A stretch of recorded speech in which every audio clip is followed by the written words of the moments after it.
Bab 130. Pertarungan berdarah. Saat Mileye berenam bergegas menuju orang berbaju hitam, tiba-tiba, belasan panah berwarna perak melesat lurus ke arah mereka. Panah ini juga dari tingkat senjata spiritual. Sangat mewah. Mileye tiba-tiba berhenti, dan meraung, "Semua ke belakang aku." Mereka berlima sama sekali tidak ragu. Mereka semua berdiri berjajar dan bersembunyi di belakang Mileye. Mileye menghentakkan kaki kanannya ke tanah. Boom! Dalam sekejap, bumi bergetar hebat. Seketika, kekuatan bumi memadat di sekitar tubuhnya. Armor bumi. Mileye menahan pedang keindahan spiritual untuk beberapa saat.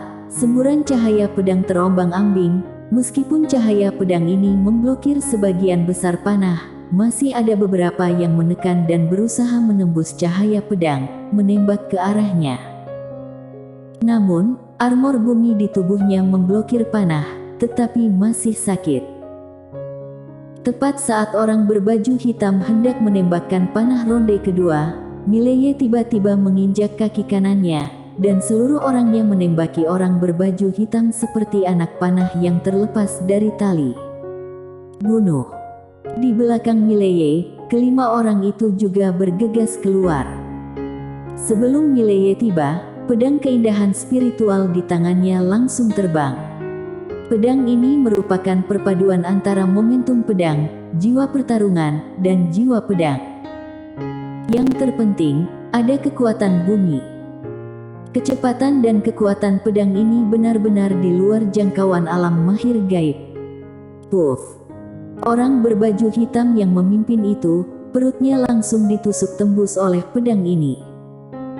Dan pada saat ini, pedang raksasa tiba-tiba muncul di tangan Mileye. Pedang hitam besar. Mileye melompat dengan pedang hitam besar, datang langsung ke depan orang-orang berbaju hitam, dan kemudian menebas dengan pedang tajam. Kekuatan pedang ini terlalu menakutkan. Satu pedang sepertinya bisa menghancurkan bumi, sangat kuat dan mendominasi. Mata orang berbaju hitam itu tiba-tiba menyusut, dia langsung meninggalkan panah yang kuat, dan mengeluarkan pedang hitam dari pinggangnya untuk menebas Mileye. Bang! Begitu keduanya bersentuhan, orang berbaju hitam langsung retak, dan pada saat yang sama, pria berbaju hitam itu langsung hancur berkeping-keping oleh pedang Mileye. Hancur dengan satu pedang. Setelah memiliki kekuatan bumi, kekuatannya tidak hanya meningkat 1 atau 2 poin. Bisa dibilang dia dapat dengan mudah membunuh seorang alam mahir gaib, tetapi pada saat ini, para alam mahir gaib ini bukanlah master alam mahir gaib biasa, apalagi untuk mempercepat pertempuran, dia tidak berani menyembunyikan kekuatan, dia langsung menggunakan kekuatan bumi. Setelah menghancurkan orang berbaju hitam itu dengan pedang, dia menyapu pedangnya ke samping. Sebuah cahaya pedang emas yang kuat terombang-ambing seperti air pasang. Boom! Seorang pria berpakaian hitam yang beberapa meter jauhnya terbang keluar sesaat. Pada saat yang sama, pedang keindahan spiritual melintas di antara alis orang berbaju hitam pada saat bersamaan. Bunuh! Mileye menghilang di tempat lagi, dan di lapangan, seberkas cahaya pedang terus berkedip, dan pada saat yang sama, darah di tanah menjadi semakin banyak. Perlu disebutkan bahwa 5 orang yang mengikuti Mileye juga sangat kuat. Mereka berlima mampu bertarung beberapa kali berturut-turut tanpa kalah sedikit pun, terutama Hans Ling, yang memegang tombak. Jumlah orang yang dibunuh olehnya urutan kedua setelah Mileye. Di lapangan, orang yang berbaju hitam semakin sedikit. Di belakang Mileye dan yang lainnya, pertempuran masih tragis. 7 lawan ratusan pengawal pisau hitam. Untungnya, di hutan lebat, pengawal pisau hitam ini tidak bisa membentuk formasi. Jika tidak, Jenny Lu dan yang lainnya tidak akan bisa menghentikannya sama sekali. Meski begitu, situasi Jenny Lu dan yang lainnya masih sangat buruk. Bahkan Jenny Lu yang perkasa terluka saat ini. Waktu berlalu sedikit demi sedikit, dan segera, setengah jam sudah habis. Di sisi lain, dengan pedang hitam besar di tangan, Mileye menghunus ke depan dengan tajam. 10 kaki jauhnya. Boom! Seorang pria berbaju hitam langsung hancur berkeping-keping oleh pedang hitam besar ini. Dengan jatuhnya orang berbaju hitam, semua orang berbaju hitam di lapangan mati. Namun, Mileye dan yang lainnya semuanya terluka parah.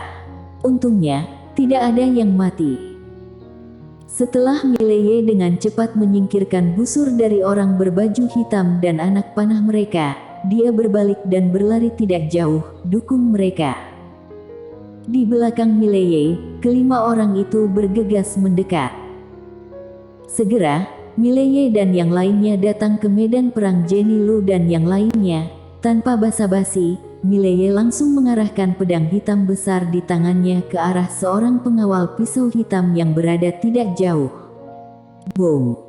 Pengawal pisau hitam itu langsung tertusuk menjadi daging cincang oleh pedang ini.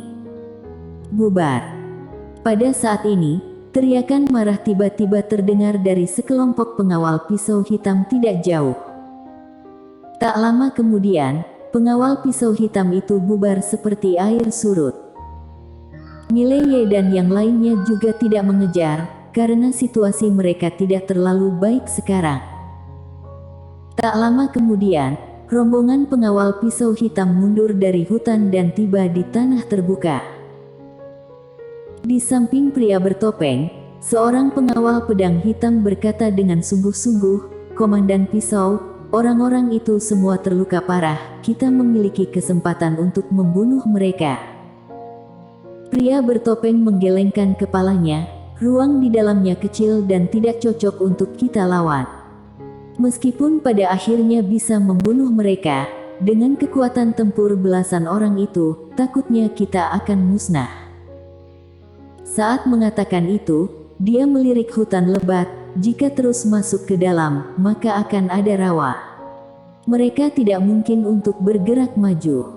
Kami berjaga di sini, menunggu bala bantuan.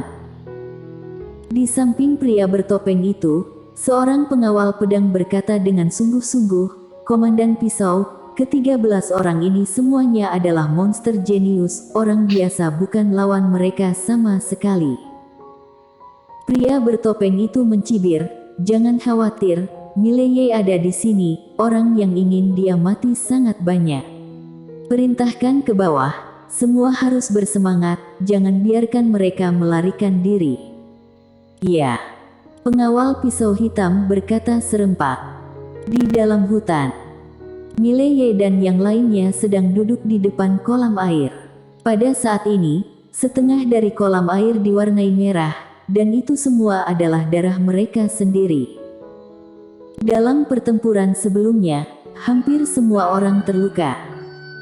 Yang terburuk dari mereka adalah seorang pria bernama Percisang, seluruh kaki kanannya telah terpotong.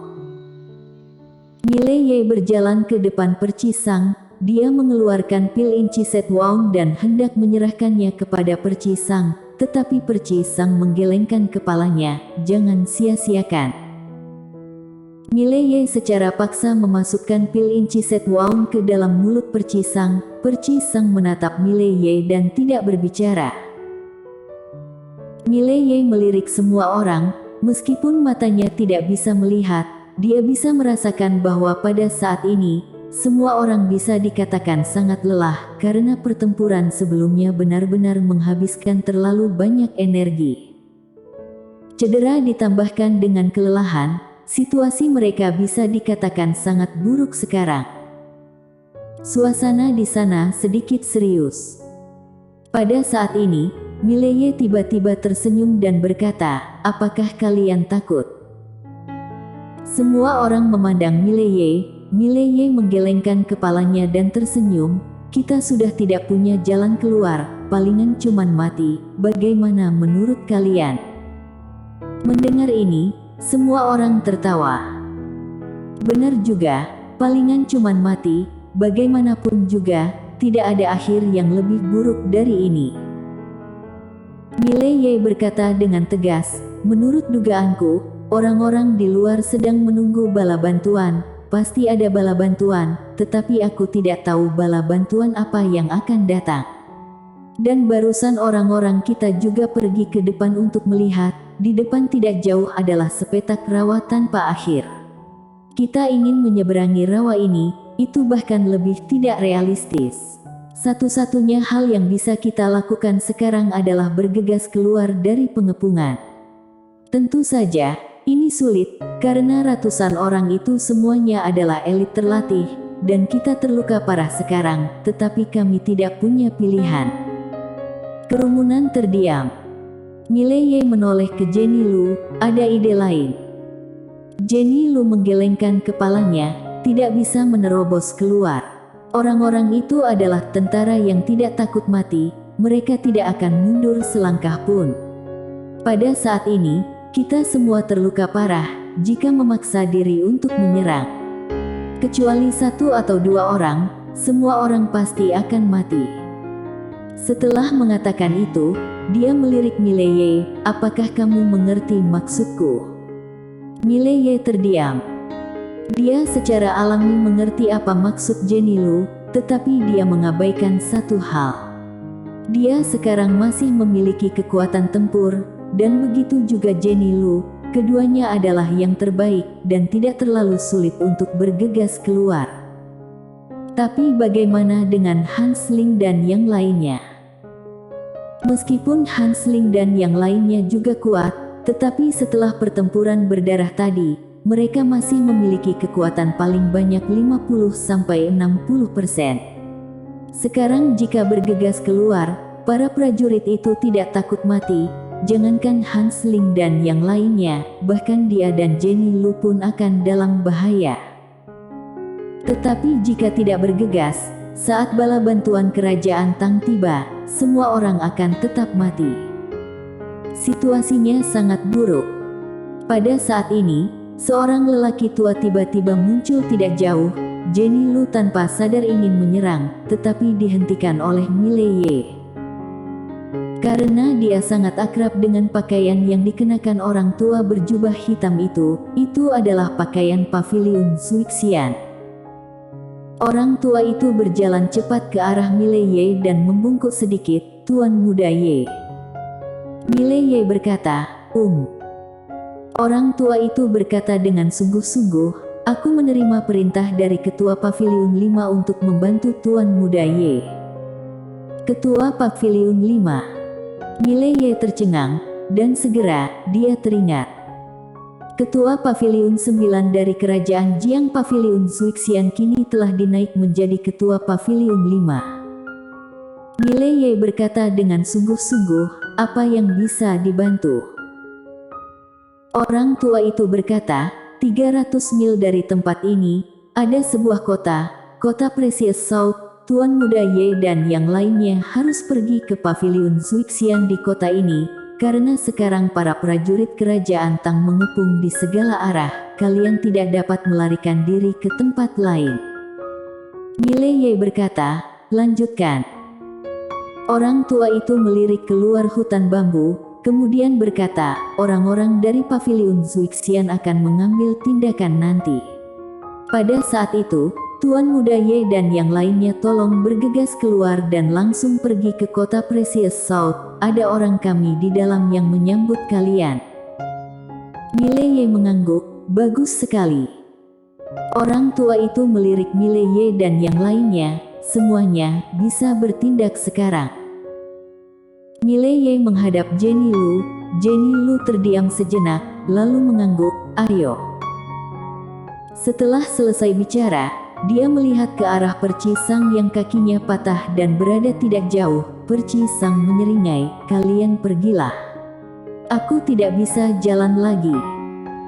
Jenny Lu memandang Yeli di samping, nanti kamu bertanggung jawab menjaganya.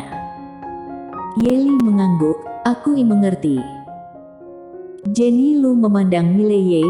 Miley menghadap orang tua itu. Orang tua itu mengangguk. Tepat pada saat ini, tiba-tiba ada suara pertempuran di luar hutan lebat, sangat lebat. Mileye berkata, "Ayo." Semua orang langsung melompat ke atas serigala hitam. Saat berikutnya, 13 orang bergegas keluar dari hutan lebat. Saat bergegas keluar dari hutan, ada puluhan orang berjubah hitam di luar berperang melawan pengawal pisau hitam. Di antaranya ada lebih dari 20 master alam harmoni dewa. Mileye memimpin, pedang keindahan spiritual terus melaju di depan, dan setiap kali dia menghunus, akan membawa darah. Pada saat ini, pria bertopeng yang berada tidak jauh dari sana tiba-tiba berteriak dengan marah, "Hentikan mereka!" Segera, sebagian besar pengawal pisau hitam langsung mendekati Mileye dan yang lainnya, tetapi mereka dengan cepat dikelilingi oleh Master Alam Harmoni Dewa. Mileye dan yang lainnya langsung bergegas keluar dari rombongan pengawal pisau hitam, namun tak lama kemudian, ekspresi Mileye dan yang lainnya tiba-tiba menjadi serius.